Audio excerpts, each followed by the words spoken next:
ನಾಚಿಕೆ ಬರ್ತದೆ ಅಂತ ಗೊತ್ತಾಯ್ತು.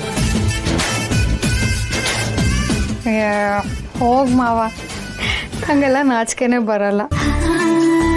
ಆದರೆ ಈ ಫೋಟೋ ನೋಡ್ತಿದ್ರೆ ನನಗೆ ಹೇಳ್ಕೊಳಕ್ಕೆ ಆಗ್ತಿಲ್ಲ, ಅಷ್ಟು ನಾಚಿಕೆ ಆಗ್ತಿದೆ. ಏನು ಗೊತ್ತಾ,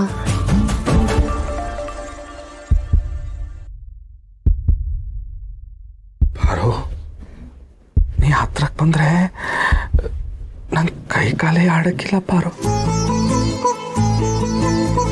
ನಾನು ಮಾತ್ರೆ ಕೊಡ್ತೀನಿ, ನಿನ್ನ ಕೈ ಕಾಲೇ ನಡ್ಕಲ್ಲ. ಯಾವ ಮಾತ್ರೆ?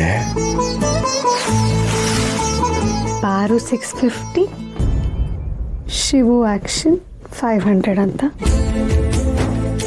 ಎರಡೂ ಒಟ್ಟಿಗೆ ತಗೊಬೇಕು. ಪಾರು, ಇದ್ಯಾಕೋ ಬ್ಯಾರೆ ಥರನೇ ಆಯ್ತಾಯ್ತಲ್ಲ ಪಾರು. ಅಲ್ವಾ?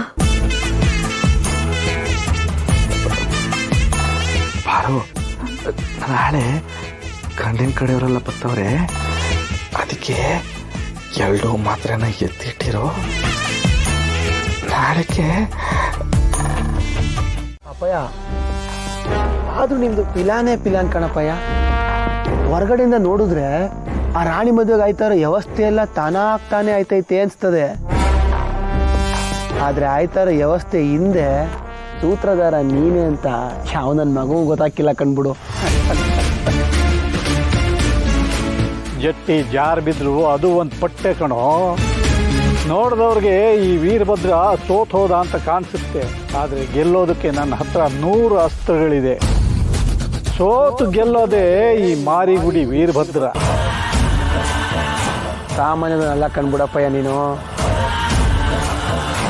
ಚಿಕ್ಕಣಿ, ನೀವೇನು ಸಾಮಾನ್ಯ ಅನ್ಕೊಂಡಿದ್ದೀರಾ? ಅವ್ರ ಹೊತ್ತು ನಾವು ಗುಂಡಿಗೆ ಬೆಳೆಸ್ಕೊಳ್ಳೋಕ್ಕೆ ನೀವು ಮಾಡ್ತಾವ್ರೆ ಕೆಲಸ. ಒಂದ ಎರಡು ನೋಡು ಜನಗಳು, ಹುಡುಗ ಇದ್ರೆ ಹೆಂಗಿರ್ಬೇಕು ಅನ್ಕೋಬೇಕು. ಆದರೆ ನೀವು ಹೆಂಗೆ ಅಂತ ನನಗೆ ಗೊತ್ತಿಲ್ವ್ರಾ?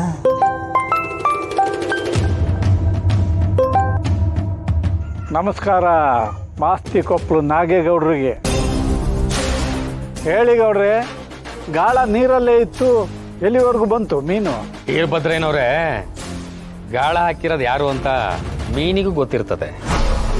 ಬೇಟೆಗಾರ ಸಡೆ ಆದರೆ ಮೊಲ 3 ಕಾಲಲ್ಲಿ ಓಡೈತದೆ. ಅದೇ ಬಲಾಢ್ಯನಾಗಿರೋನು ಬಿಲ್ ಹಿಡ್ಕೊಂಡಿದ್ರೆ 7 ಸರ್ಪ ಕೂಡ ಶರಣಾಗ್ತದೆ. ಏನಂತಾನೆ ನಮ್ಮ ಶಿವು? ಅನ್ನೋದೇನಿದೆ ಮಾವ, ನೀವು ಮಾಡಿರೋ ಪ್ಲ್ಯಾನ್ಗೆ ಬಿದ್ದು ಉಳ್ಳಾಡ್ತವನೆ. ನಾಳೆ ಆ ಶಿವ ಮನೆಗೆ ಎಲ್ಲ ಹೆಣ್ಣು ನೋಡಕ್ ಹೋಯ್ತಾವ್ರೆ. ಗೌಡ್ರೆ, ನೀವು ಬರ್ತೀರಾ? ಬೆಂಕಿ ಹಚ್ಚೋನು ನಿಂತ ಜಾಗದಲ್ಲೇ ಕಡ್ಡಿಗಿರಲ್ಲ, ಕಡ್ಡಿ ಗೀರಿ ಬೆಂಕಿ ಬೀಳೋ ಜಾಗಕ್ಕೆ ಎಸಿತಾನೆ. ನಾನು ದೂರನೇ ಇರಬೇಕು, ನೀವು ಹೋಗಿ ಬನ್ನಿ, ನಾನು ಇಲ್ಲಿಂದಲೇ ಬೆಂಕಿ ಹಚ್ತೀನಿ. ದಗ ದಗ ದಗ ದಗ ಅಂತ ಹೊತ್ತಿ ಉರಿದು ಬಿಟ್ರೆ ಶಿವನ ಮನೆಗೆ ಯಾರಿದ್ರು ಅನ್ನೋ ಸಾಕ್ಷಿನೇ ಗೊತ್ತಾಗ್ಬಾರ್ದು. ಮಾವ, ನೀವೇನೋ ಹೋಯ್ತಿಲ್ಲ, ಆದರೆ ನಾನು ಬರಬೇಡ ಅಂತವನ ಅಣ್ಣಯ್ಯ.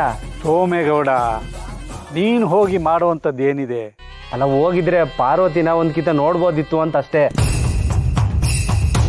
ತೆಂಗಿನ ಮರ ಏರೋನ ಅಂಡನ್ನ ಎಲ್ಲಿವರೆಗೂ ಹಿಡ್ಕೋಬೋದು? ನೀವು ಅಲ್ಲಿ ಹೋಗೋದು, ಹಳೆ ವಿಷಯಗಳೆಲ್ಲ ನೆನಪಾಗೋದು, ಸಣ್ಣದಾಗಿ ಮಾತು ಶುರು ಆಗೋದು, ಅದರಿಂದ ಸಂಬಂಧಗಳು ಹಾಳಾಗೋಗುತ್ತೆ. ನೀವು ಹೋಗೋದು ಬೇಡ, ನಾಗೇಗೌಡರು ಹೋಗಲಿ, ನೀವು ಮನೇಲೆ ಎಲ್ಲ ನೋಡ್ಕೊಳ್ಳಿ. ಗೌಡ್ರೆ, ನೀವಲ್ಲಿಗೆ ಹೋದ್ರೂ ಮಾತುಕತೆ ಎಲ್ಲ ನಿಮ್ಮ ಮಡದಿ ಆಡಬೇಕು. ಹೆಣ್ಮಕ್ಳು ಮಾತಾಡೋದ್ರಿಂದ ಜಯ ನಮಗೆ ಗ್ಯಾರಂಟಿ. ಹೆಣ್ಣು ಸತ್ರು ಸೋತ್ರು ಯುದ್ಧ ನಾವೇ ಗೆಲ್ಲೋದು, ಅದನ್ನೇ ಜಯ ಅನ್ನೋದು ಅಲ್ವಾ?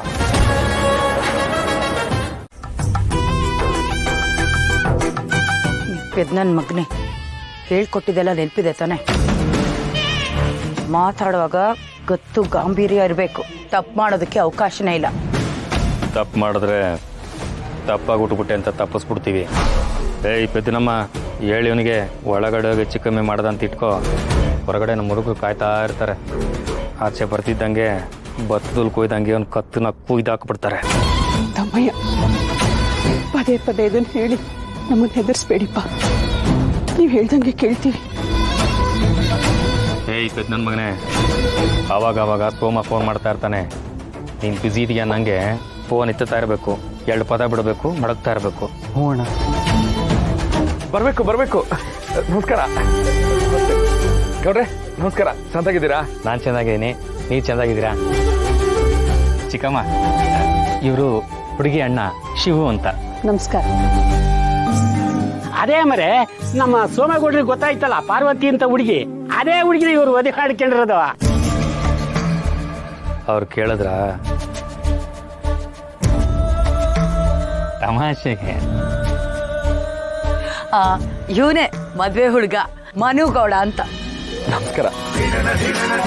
ಇವರು ನಮ್ಮ ಮಾಮೈದ ಶ್ರೀನಿವಾಸ ಅಂತ. ಸುಮ್ಕಿರು ಶಿವಣ್ಣ, ಅದೇ ಶ್ರೀನಿವಾಸ ಅಂತ್ಯ. Seena alias gym Seena. Meet nice to. Hi. ಬಿಸ್ಲು ಬನ್ನಿ ಒಳಗೆ. ಅದೇ. ಅಮ್ಮ ಬನ್ನಿ ಒಳಗೆ. ಮನು ಸರ್ ನಿಮ್ ದೊಡ್ಡ ಫ್ಯಾನ್ ಸರ್. ನಾನು ಟಿವಿಲಿ ಇಂಟರ್ವ್ಯೂ ಎಲ್ಲ ನಿಮ್ಮನ್ನು ತುಂಬಾ ನೋಡಿದ್ದೀನಿ. ಒಂದೇ ಒಂದು ಸೆಲ್ಫಿ ಸರ್, ಪ್ಲೀಸ್ ಸರ್. ಒಳಗೆ ಬನ್ನಿ. ಮನು ಸರ್ ಜೀವನದಲ್ಲಿ ನಿಮ್ ತರಾನೇ ಆಗ್ಬೇಕು ಅಂತಿದ್ದೀನಿ. ಒಂದು ಆಟೋಗ್ರಾಫ್ ಸರ್.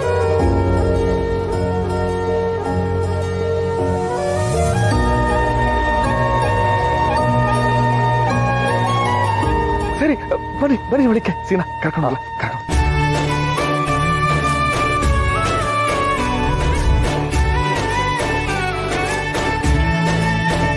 ಲೇ ಗೊರ್ಕೆ, ಅಣ್ಣ ನೋಡ್ತೀನಲ್ಲ, ನಾಗೇಗೌಡ್ರು ಮನುಗೌಡ್ರು ಅವ್ರ ತಾಯಿ ಇರ್ಬೇಕಾದ್ರೆ ಹಿಂಗಿರ್ತಾರೆ, ಅವ್ರು ಹೋದ್ಮ್ಯಾಕೆ ಹಿಂಗಾಯ್ತಾರೆ. ಅಣ್ಣೋ ಆ ರೇಂಜ್ ಗಬಾ ಮಾಡ್ಗೋರೆ ಅಳಿಯಂದ್ರು.